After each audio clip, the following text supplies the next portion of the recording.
Scanning అయిపోయాక ఇక్కడ self checking ఉంటుంది. ఎవరికైతే ఈ ఎలక్ట్రానిక్ పాస్పోర్ట్ ఉందో వాళ్ళు లైన్లో నిలబడాల్సిన అవసరం ఉండదు ఇమిగ్రేషన్కి. కానీ పాస్పోర్టు రెగ్యులర్ పాస్పోర్ట్ వాళ్ళు అయితే ఇక్కడ ఇమిగ్రేషన్ చేస్తారు.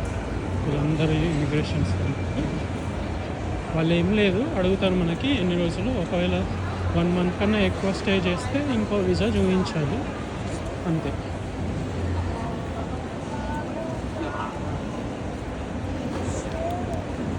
ఓవర్ స్టే చేస్తే అక్కడ పేమెంట్ కట్టాల్సి వస్తుంది ఎక్స్ట్రా.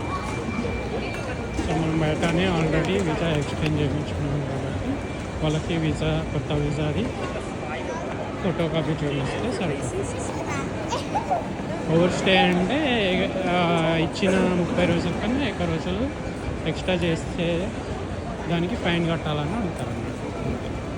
ఇక వీళ్ళందరూ ఇమిగ్రేషన్